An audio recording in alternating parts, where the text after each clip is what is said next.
मेरे channel read writer में खुश आमदीद। आज का हमारा टॉपिक है कि हम दरख्वास्त ज़मानत बाद अज़ गिरफ़्तारी यानी post arrest bell under section 497 को किस तरह से हम तहरीर करते हैं।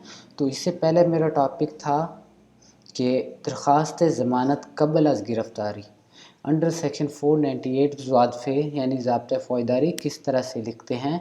तो ये मैंने तफ़सीली इसके ऊपर एक अलग से मैंने वीडियो बनाई हुई है जो कि मेरे चैनल पे अपलोड है, तो आपने इसको देख लेना है प्री अरेस्ट बेल राइट करने के लिए। दैन आ जाते हैं अपने टॉपिक की तरफ। अगर आप मेरे चैनल पे न्यू हैं तो मेरे चैनल रीड राइटर को सब्सक्राइब कर दें।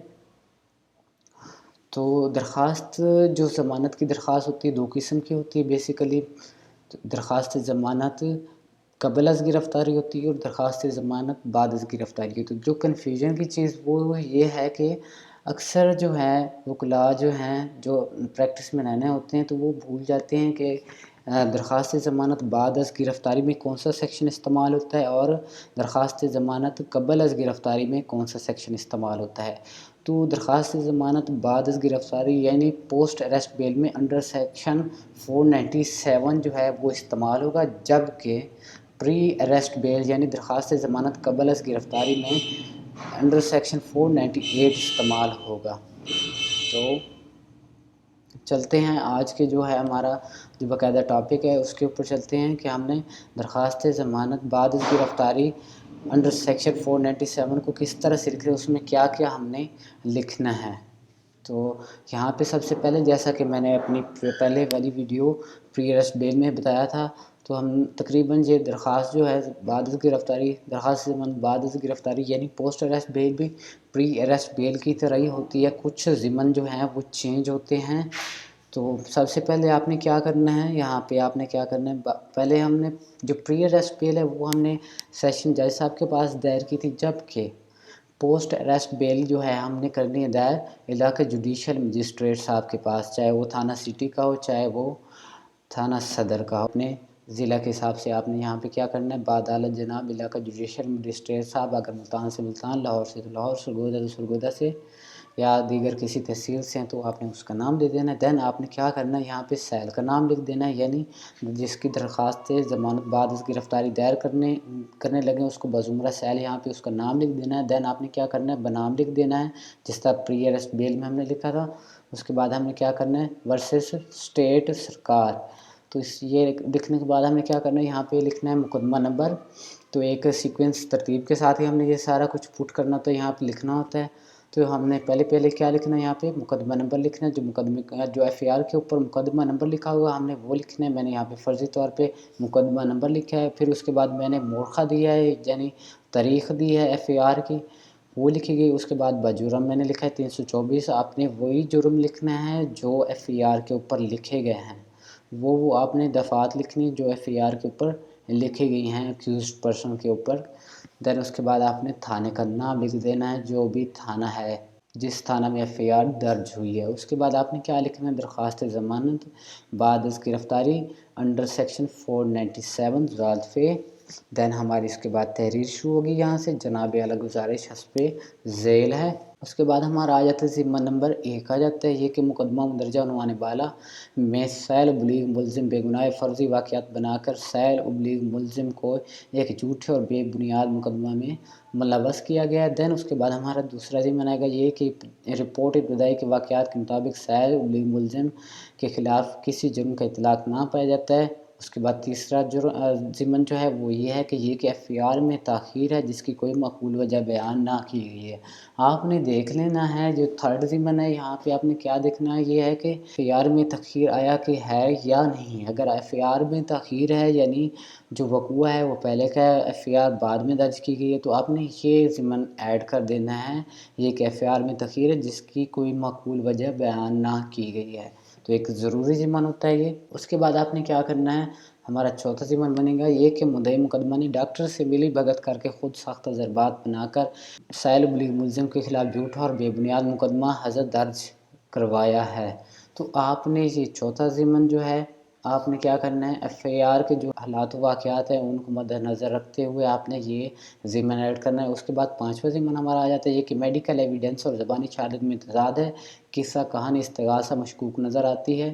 تو یہ بھی آپ نے کیا کرنا ہے، آپ نے دیکھ لینا ہے ایف آئی آر میں جو دفعات ہیں ان کی نوعیت کے مطابق آپ نے لکھ دینا، ان کی جو ہے واقعات کے مطابق آپ نے یہ 2 ضمن ایڈ کرنے ہیں، ضمن نمبر 4 اور 5۔ اس کے بعد آ جاتے ہیں 6 ضمن پہ ہمارے، یہ کہ مدعی مقدمہ نے ذاتی و سیاسی رنجش کی بنا پر سائل ابلیغ ملزم کو ایک سوچی سمجھی اسکیم کے تحت جھوٹے اور بے بنیاد مقدمہ ہضم میں ملوث کیا ہے۔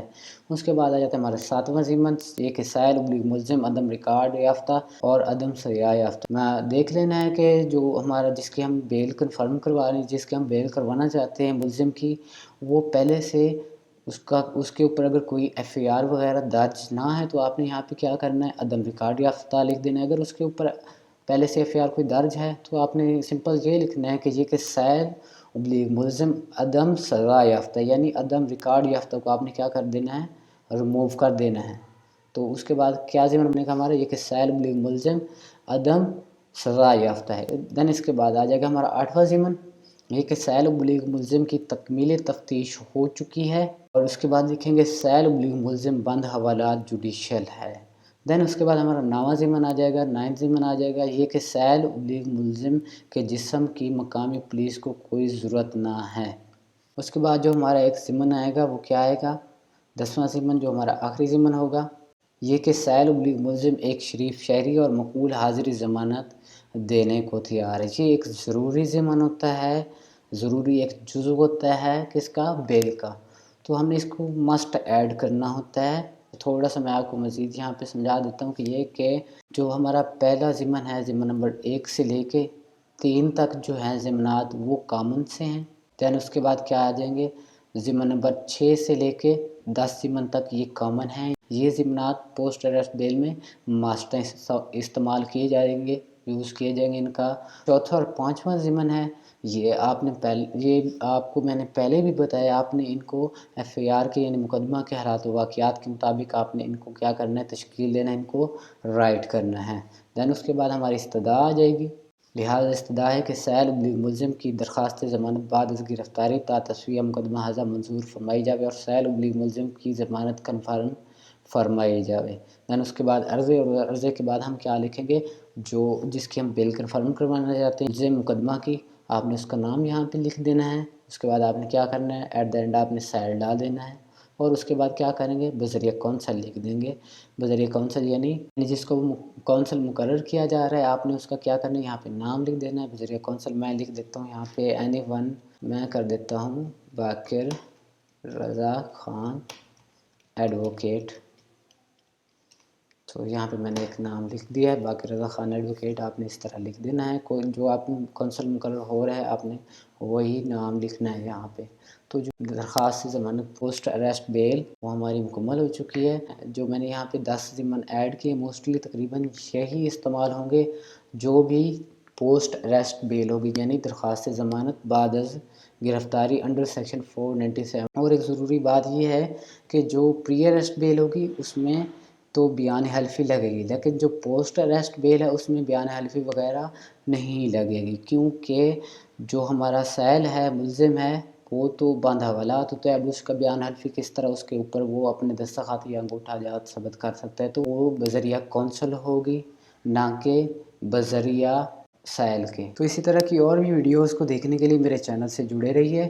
میں انشاءاللہ اپنے چینل پہ پراپرلی جو ہے ویڈیوز پٹیشنز کس طرح سے تحریر کرتے ہیں یا ڈیٹس کو کس طرح سے رائٹ کرتے ہیں، فارم 32A وغیرہ جو ہیں، جتنے بھی ہیں جس قسم کے بھی ہیں، ان کو کس طرح سے جنریٹ کرنا ہے، وہ بھی میں ویڈیوز ساتھ کے ساتھ میں اپنی جنریٹ کرتا رہوں گا، بناتا رہوں گا آپ سب لوگوں کے لیے۔ تو مزید اسی طرح کی ویڈیوز کو دیکھنے کے لیے آپ میرے چینل کو پراپرلی وزٹ کریں۔ اللہ حافظ۔